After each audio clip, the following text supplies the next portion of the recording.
Works for Howdy, me. howdy, howdy, folks. It's J Mac here for another fantastic episode of Not Just Parkinson's. I'm here with my very special, fascinating friend here, Heather Kennedy. Welcome back for a second time, my girlfriend. Hi, it's so nice to be here with you, Jeremy. You know what? I have got so many rave reviews over your video. It was my top new video last month. Out of everything I've done, that was the one that popped. And I got to tell you, your art has fascinated numerous people, my friend. Thank you. I was first noticing the re-entry into the art world after brain surgery. I became a little more creative somehow. And my daughter, who does collages, is the one who inspired most of my work. She finds vintage magazines. In fact, I saved a funny thing to show you later about OJ. I found an ad from 1972. O.J. Simpson. Yep. I'm trying Oh, to that ought to find be it. good. We'll swerve into that one, see what happens. Hey, here it is. Oh my God. Who would have thought? Notice, Who would have do you thought? notice anything strange about this picture? He's got 3 feet. Is that I know. AI? I got to tell you, it's 1972, and it looks like it was an old Playboy magazine. Oh, yeah. I would have loved that when I was about 16, 13, 14, 13, 12. That was when everyone was rather unkempt. It's like a Oh, forest. yeah.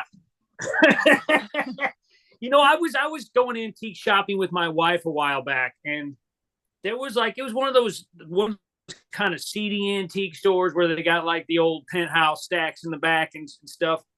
And yeah, I was like, holy crap, looks like they got the lady garden was overwhelmed. It needed to be trimmed. Let's just put it that way. The lady garden. Can we say that and still be monetized? I'm just going to I go with it, love lady it. garden. Lady garden works. I mean, it's better than pretty box. Yeah, I'm sure we could come up with all kinds of euphemisms for. I can't imagine what they would be because. So you're so innocent, you don't know any of that. No, I'll never forget when I was giving birth to my son and then a daughter. I went to take my daughter home and I said, wait a minute, you didn't tell me how to care for the baby like you did with the boy because the boy had been circumcised, right? She's like, Yep. you have the same parts. I'm pretty sure you'll figure it out.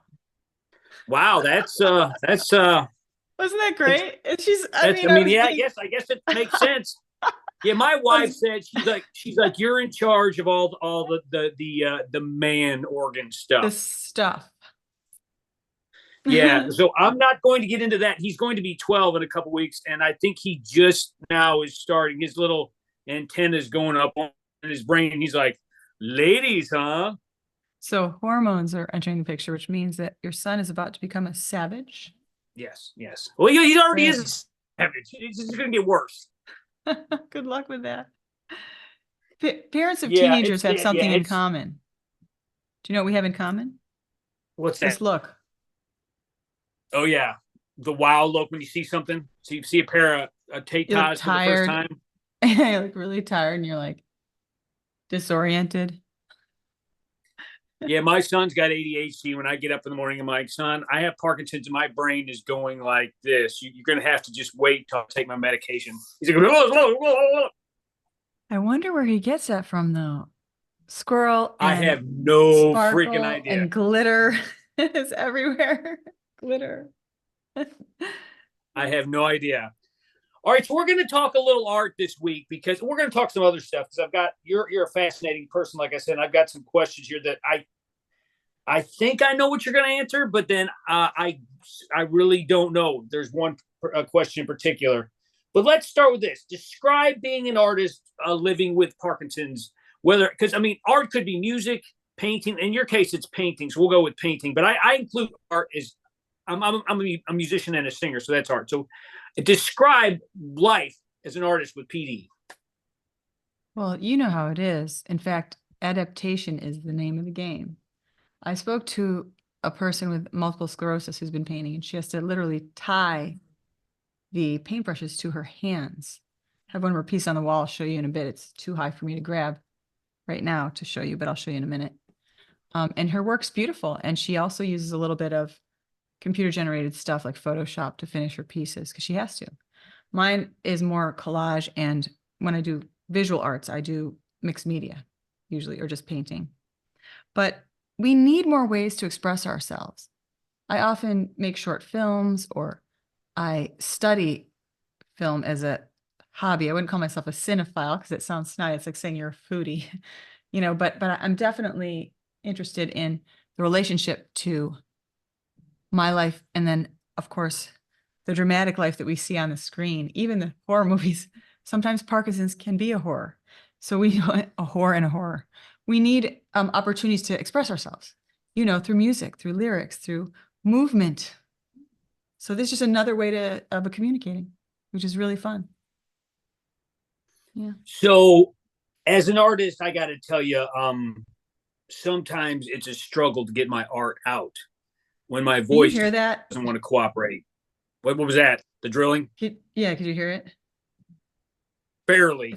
It's going to keep happening, so just bear with me. They're right below Barely. me drilling. Honestly, I can barely hear it, Heather. Okay, good. Keep going. But I struggle to get my art out. Singing, sometimes my voice doesn't cooperate, which happens with a lot of singers, but especially with PD because our vocal muscles get tight. Sometimes we're quiet. Sometimes we have waver when we don't want waver. And guitar playing, I've almost given up on it. It's just so hard because I find when I strum, when I do this with my hands, my legs go, which makes it, I can't stand up and play. Now, if I sit down and play, then I'm fighting my legs bouncing all over the place. Hopefully I don't get too dyskinetic today. My medicine's kind of a little wonky at the moment, so we'll see what happens.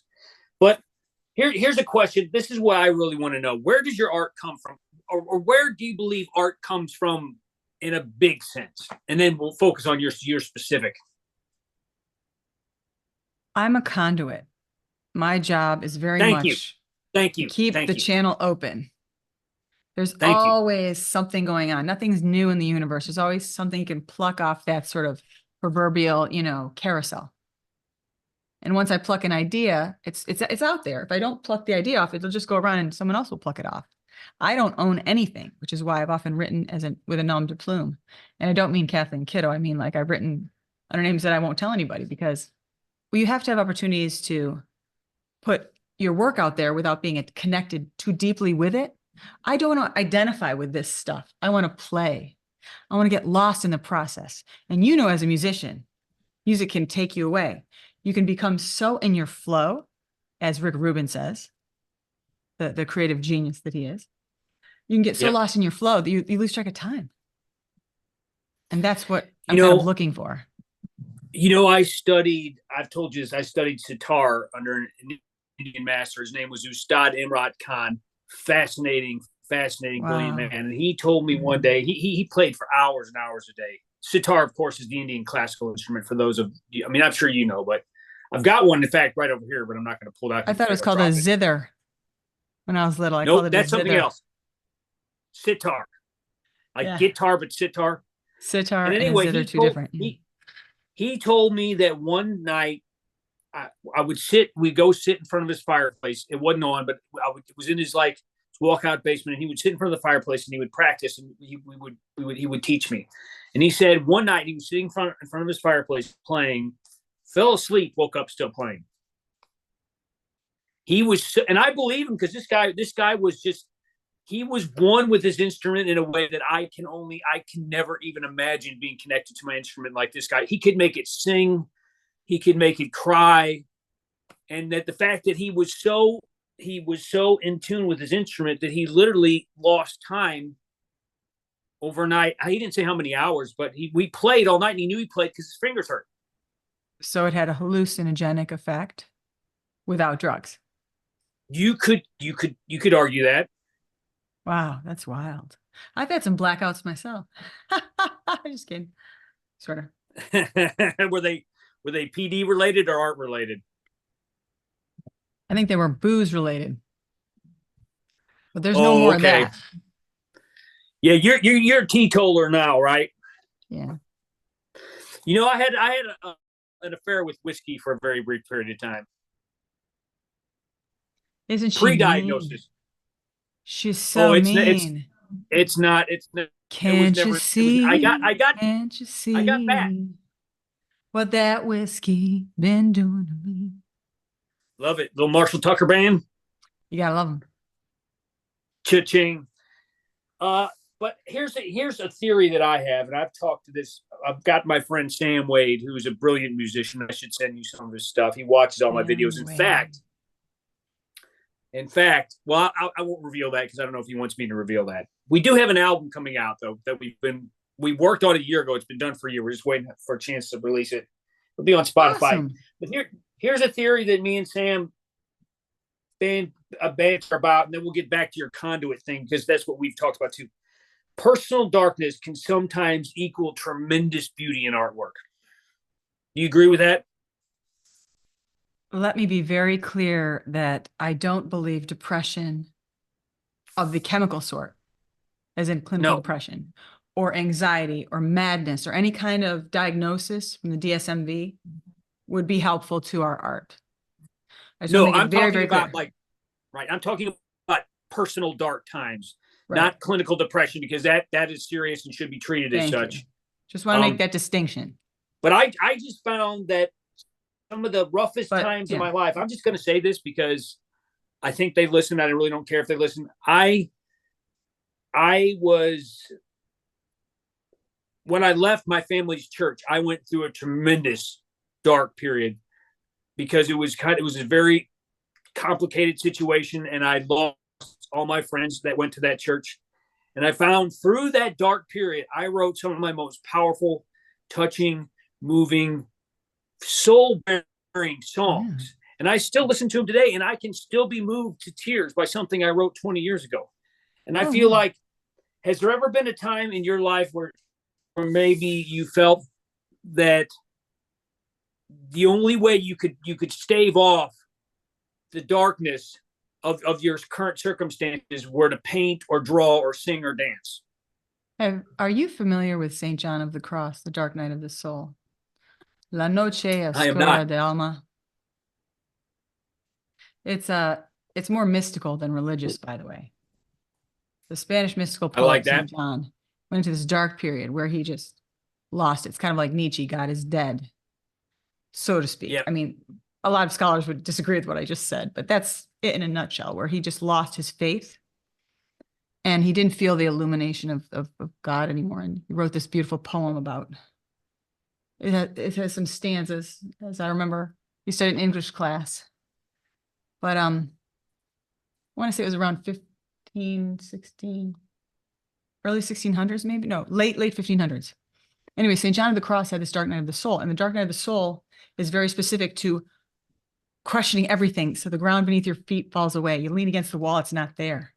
Every foundation you believed in that made you who you are was being questioned at that time in your life, is what I'm hearing.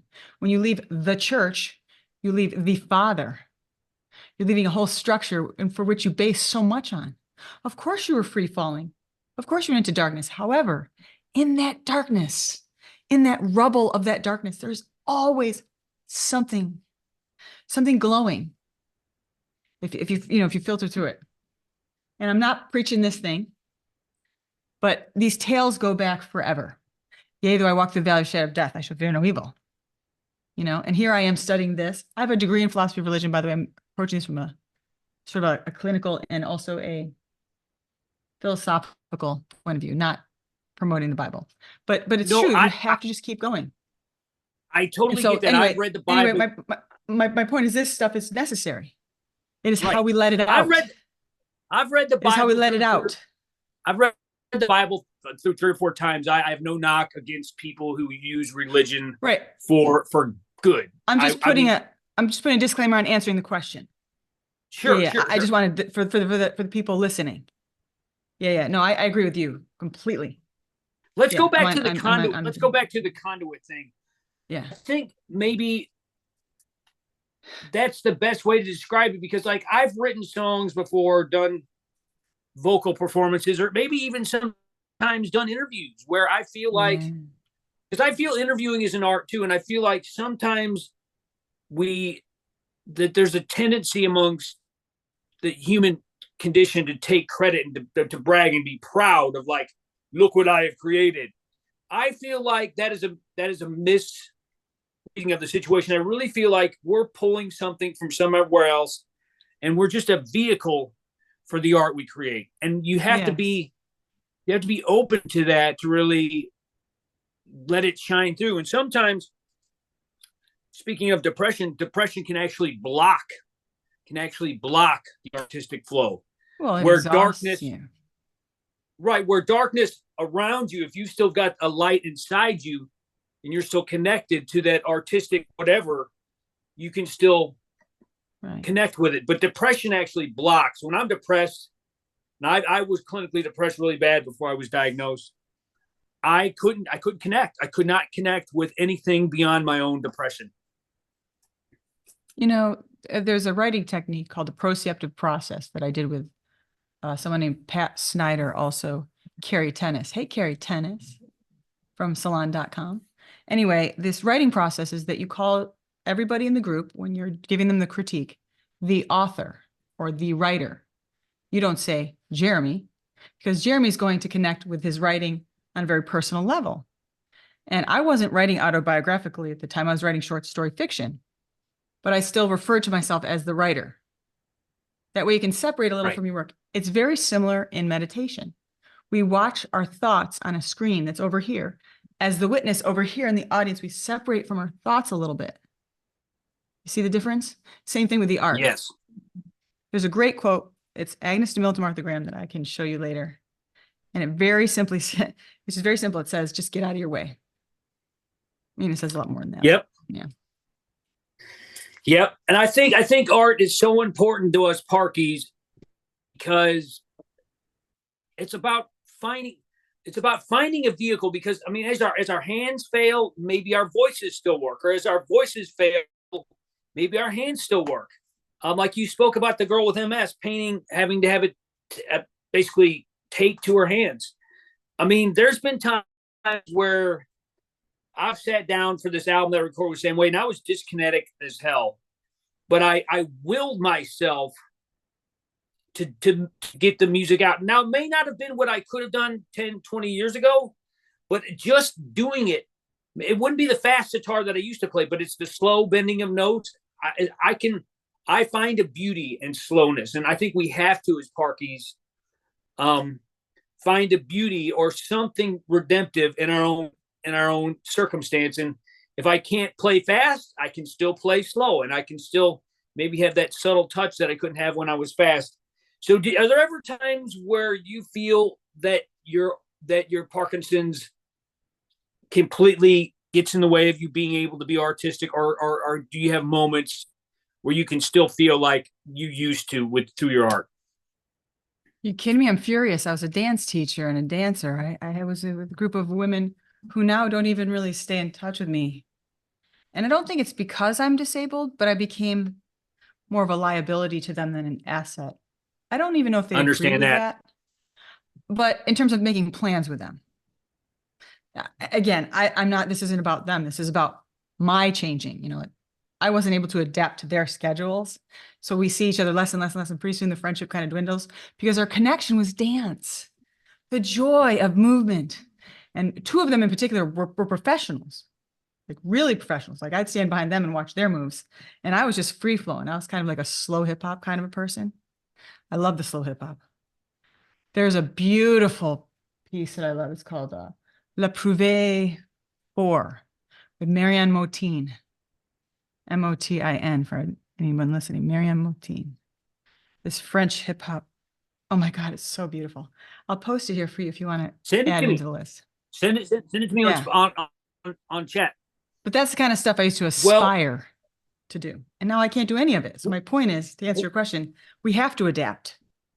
I can only sit now. So of course I'm doing things I can do when I'm sitting.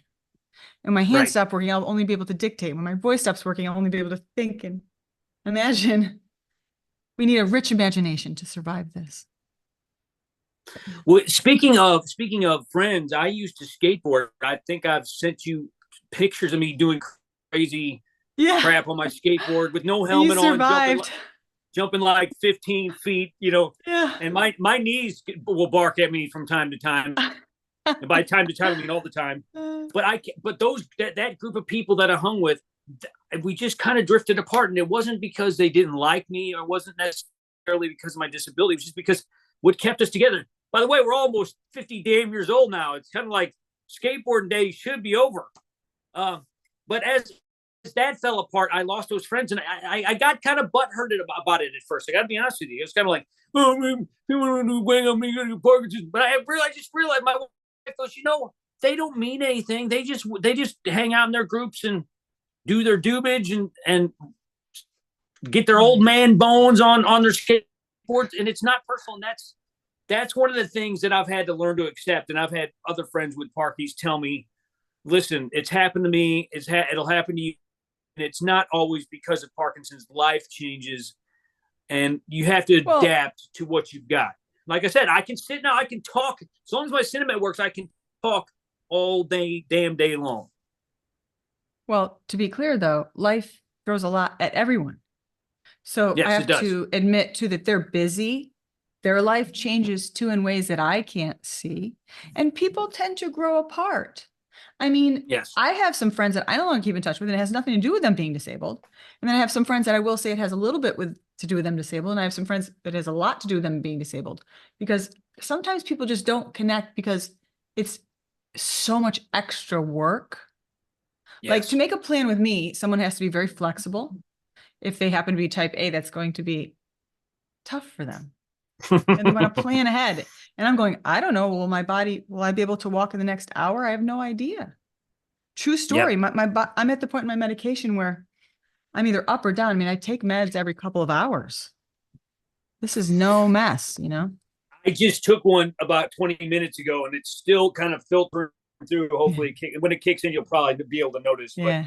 But this brings me to my next question. We kind of chatted a little bit about this, and by the way, I will put your YouTube channel. Yeah, I will put your YouTube channel in the description. We talked a little bit about this, and you do a lot of work on your YouTube about this negative people and negative energies, and how do we deal with that? Because we've got enough BS going on in our lives to have somebody negative. Describe what a negative person would be to you, because we're probably talking the same thing, but what would a negative influence in your life be? Like a negative person, how would they drag you down? Well, I'm going to answer this a little bit long route, like I usually do, but I have to say it this way. Go for it. I cannot stand the happiness be great. Everybody be happy. Everybody smile and clap. We're not in Disneyland.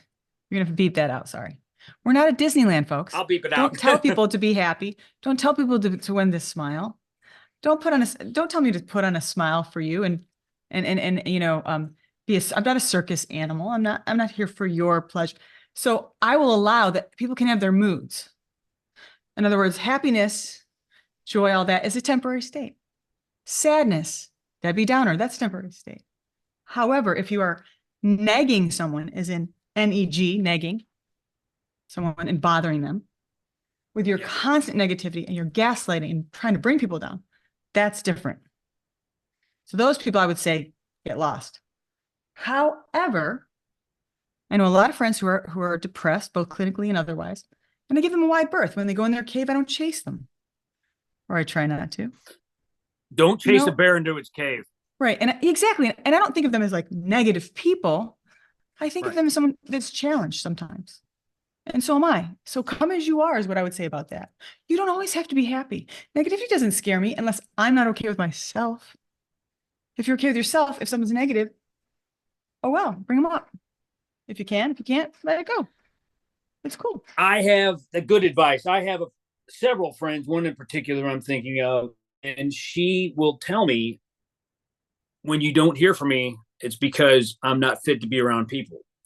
And I respect that, because there's been a couple times where I've called her when she hadn't called me in a while, that I was kind of trying to check on her, and I kind of got my head bit off a little bit. And she would apologize to me later. I was like, don't worry, I understand. She's got some issues too. I'm not going to reveal those, because she'll watch this and she'll be like, you're putting me out on Front Street. But I just know I don't take it personal. Just like sometimes I go into my cave. Like I'm actually up in. I call this my own personal orthanc. There's for Lord of the Rings fans. This is the tallest room on my 2-story house, and it's got my guitars and my CD collection and my sitar and my my funny underwear collection. All these things that are important to me that I need to kind of like just get away, or sometimes I go down to the basement, but it's actually easier. I think the lighting's better up here. I like doing my I videos knew up they here. kept you in the basement, kind of like that one Trump kid, Eric. They keep you in the basement. I knew that. Yeah, they lock me down there sometimes. Sometimes I lock myself down. But yeah, I mean, here's the thing: people are going to go through stuff, and Yeah. That's not what we're talking about. Negative people. I'm talking about people that just can't be happy. There's this one guy I Yeah. used to work with, and I described him like this. I said, you could put this dude on a beach with 10 beautiful naked women, and he would complain about the sand. You wouldn't talk about boobs? Yep. Who doesn't like Nope. boobs? He'd be there's too much sand on the boobs. Oh, Too. silly. Yeah. Sand in the And that, Vaseline. yeah. Yeah. So that's kind of how I Talking like. heads. If those kind of people that are just always in that state of like, oh, just crawl up and die. I need good influences, and by the way, I try to be that to other people because I've been You the other are. one. I've been the dude who was like complaining about the sand on the naked ladies. Not You literally. are Oh you are God, I would never. vivacious. You are filled with energy and light and love. Thank You you. are a That means a lot pleasure to to me. be around, Jeremy. You're a pleasure, an absolute pleasure. I have not always been that way. I was the guy complaining about the sand on the boobs at one point. I would never Boobs. in a million years. I would. I would never in a million years complain about boobs. Yeah, boobs, boobs. Let's name the word. Tetas, melones, I chichis. just love boobs. I cannot argue with you right there, Heather. We have something very much in common. Okay, here's a fun question. I think I know who you'll pick, but I don't know if I'm reading you right. Let's see. You get to spend the day with one of these 3 people: Gandhi, Ooh. JFK, Robin Williams. Robin Williams. Of course, yes, 100%. yes, yes, yes, yes, yes, Yeah. Do you yes. know why? I'll tell you why. It is not because I Tell don't me have a lot to why. learn from Gandhi. It is not because I don't Sure. have a lot to learn from JFK. It's not to, I'm sure there's great things that all people have. And we're all human. We all have our faults. I've heard all the things. And my ex-husband met Robin Williams. Nice. He was working at a stereo store. He sold him some stereo equipment, apparently, or maybe he didn't sell him, but he did spend a little time with him. And he obviously acknowledged who he was very, very plainly because he couldn't hide it. He didn't Yeah. want to fan out on him, but he said Rob was fun, sweet, kind, chill, just talking about equipment for like an hour. Really nice person. He's probably exhausted from being on all the time. So I wouldn't Yes. expect him to be like an entertaining person. I would be like, oh, you're Rob Williams. Like, what are you going to say next? I would probably just ask him, how you doing? I wish he was still here. I would have loved to have known him even through this horrific journey that was to become his fate, which we can't know what that would have looked like, but it didn't sound very good. Did you watch the Robin's Wish documentary? I think it's on Yeah. Hulu. His wife did it, and Kevin Kwok told me about it. Yeah. So Great. touching, so moving. Really great. And I tell you, we lost like one in a lifetime guy when we lost Robin Williams. He wasn't perfect. He'd be the first to admit it. But that's what made him Dynamic. so funny because he was so vulnerable. And that's what I try to be on just 1/1,000,000th of a level. Just try Some to of be his honest and acting. funny. And Yeah. oh, he can trained act at his what, ass off. Juilliard or something? He was trained, I forget, he was trained somewhere like incredible. I forget where it was, but some of his last work where the camera was close in on his eyes and he was talking about how could someone molest a kid? It was a movie that I don't know if they ever finished it, but it was brilliant work. Have you seen 1 Hour Photo? Yeah. Creepy. That's a trippy movie. Yeah. Okay, well, Some of you my passed that favorite. one. I mean, here's the thing. I would spend the day with Gandhi. I just wouldn't expect to eat much. I would spend the day with JFK. I think I would probably have a lot I couldn't talk about afterwards.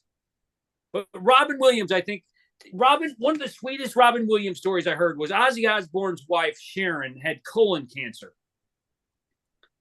and she recovered, but I don't know how. But Robin Williams found out, went to her hospital room, climbed in bed with her, and spent an hour with her in bed while she was recovering from her surgery, or when it was amazing. Last time someone crawled into my hospital, but they ended up being a stalker.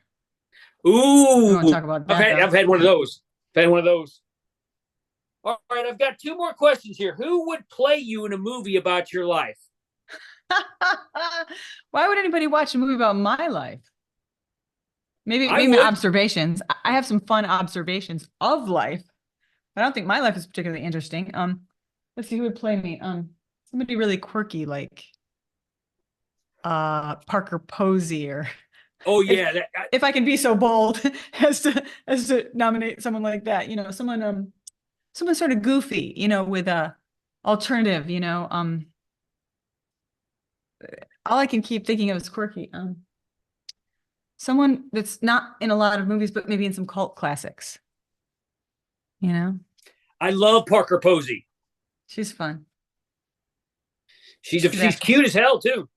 She's cute as hell Well, too. she's a critically acclaimed actress as well. She's in a lot of my reason why her name just came up is because I just got this great thing called, oh my God, it's a cinema channel, Criterion channel. Have you Oh, heard all of the good this? movies. Oh, but it's categorized and organized beautifully. Like if you want to look up like a French Nouveau, and you want to also look up cross-reference, like, I don't know, Belle de Jour or something, like it has all these references. It goes by director, cinematographer, then actor, then genre. It's fascinating. I love it. All the movies throughout history. I'm not home on my You know, couch every night. I'm a big old movie fan. I've got a Humphrey Bogart collection, Lauren Bacall. Just Have like not. Bogey and McCall. Okay, last question, Heather. I first of all, do you speak any other languages besides English? Ixnay, Igpay, Etenlay. That doesn't So count, none of unfortunately. that. Privyet, Kagdila. Can I say I know all the swear words Go for it. in French, Italian, Spanish. No, you have to bleep me. Too much bleeping. You know what? In the second Matrix movie, one of the main bad guys was French, and he went on the profane rant, and he goes, "I love swearing in French. It's like wiping your ass with silk." Oh, moi, je, moi. Oh, I sounds wouldn't say that dirty. to you. I'm not saying it to you. Just Sounds saying. dirty. Well, Voulez-vous coucher? what's a language you would learn if you could if I mean you just say you could push a button magically know another language, what would it be? I like how French? Italians sound because I like using my hands. Bon Um, ami. but honestly, I'd pick whatever language the people I love speak. And I have a lot of people that I love who happen to speak Spanish. So I'd probably have to go with Oh, I love Spanish. I miss I'm not very I good at it. Paquito. muy bueno. Yo hablo poquito español, El baño, yeah. pero The yo little things, tengo yeah. muchos amigos latinos. Yeah. It's I one of hard the to well to to keep it if you don't use it. well, I mean, one of the things that I really miss about my job, other than going to work and hanging out with my buddies, was there was a group of Latin guys there, and I learned Spanish or as much as I know just so I could talk with them. I learned start with all the bad words, then learn some good verbs and pronouns, and I miss them so much. I miss them. I Yeah. miss, and Yeah. we're so segregated in this country. Like at least Yeah. in this area, like the Latinos live in a completely different part of town. The Asian people live a completely different part of town. It's like I love being around different races and different cultures. Well, part of that is survival, like to stay with, like my Yes. friend teaches Somali immigrants coming in from other places. She's in Minnesota. And when they come in, they really stick to their own for obvious reasons. They don't have a handle on English yet, and they're very Yeah. reliant upon one another. That's how their society works. They're very interwoven, and they follow strict religious practices as well. Like right now, they're doing Ramadan.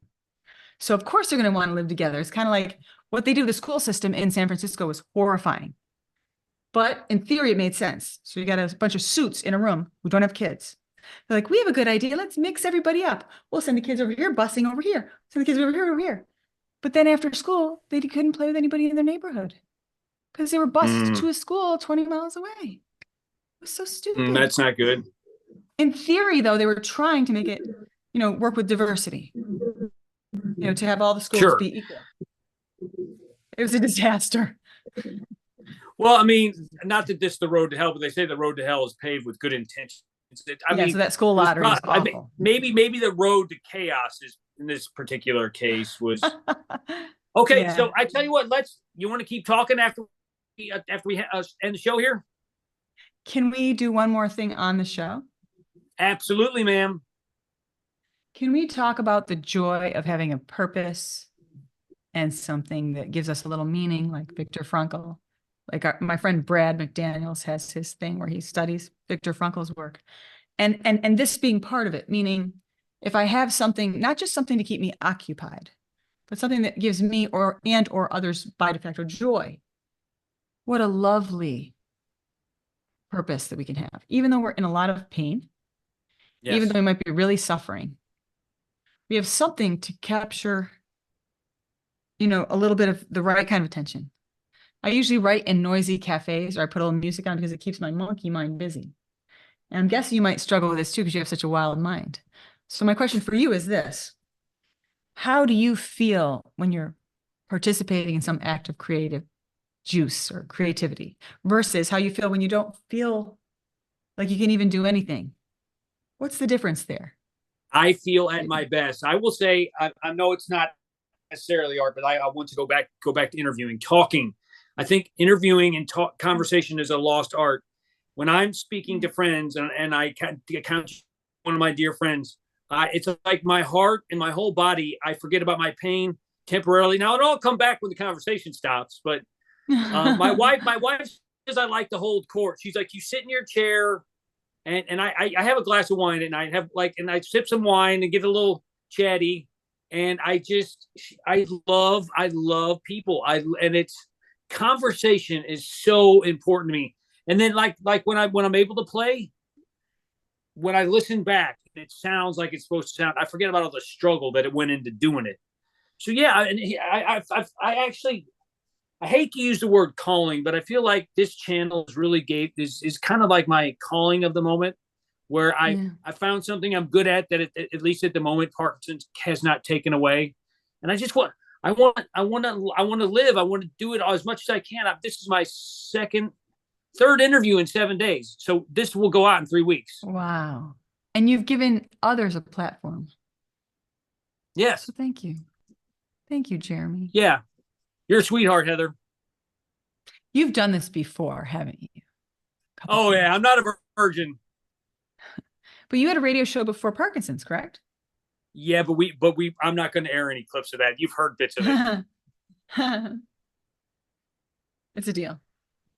All right. Well, we'll end it there and then we'll just talk a little bit. Okay. Peace and love from the sunny city of St. Louis.